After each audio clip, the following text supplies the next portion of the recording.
Questions for reflection.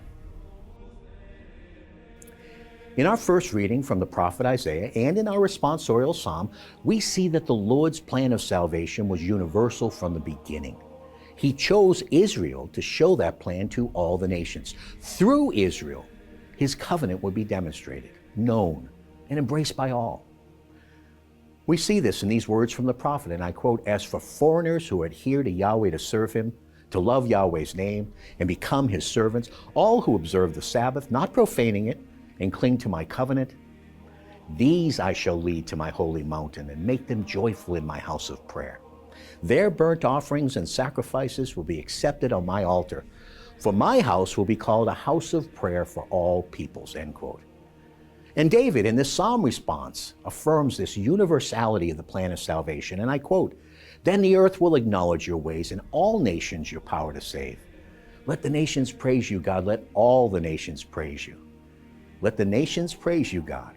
Let all the nations praise you." In the letter to the Romans, the Apostle Paul reaffirms that God's gift and call are to both Jew and Gentile, to all the nations. For, in the words of St. Paul, and I quote, "The gifts and the calling of God are irrevocable." Yes, Jesus was sent first to the lost sheep of the house of Israel. But as we see even in today's gospel, his redemptive plan reaches beyond. St. Paul, formerly known as Saul the Rabbi, a one-time persecutor of the early church, becomes the apostle to the Gentiles after his conversion on the way to Damascus. But his love for, in his own words, quote, "the people who are my own blood relations," end quote, the Jewish people, continues.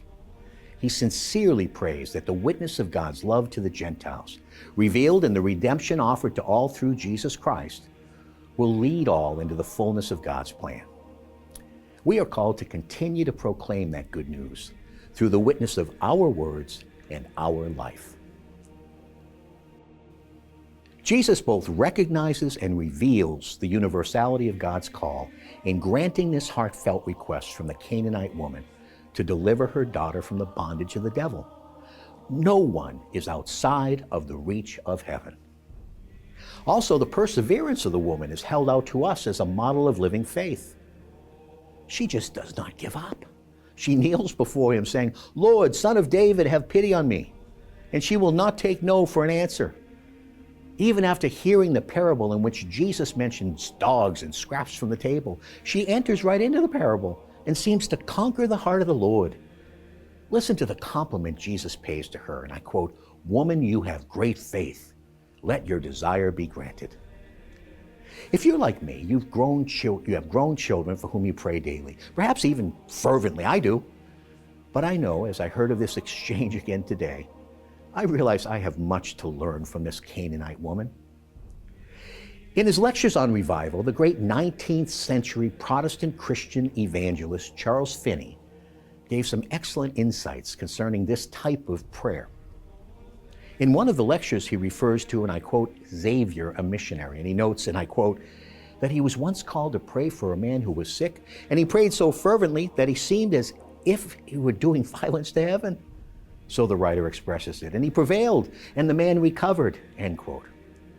Finney spoke of a canonized Catholic saint, Francis Xavier, a co-founder of the Society of Jesus, or Jesuits, a Catholic religious order in the 16th century. His commitment to what he called persevering prayer flowed forth from his full commitment to Jesus Christ, an experience of the power of the Holy Spirit.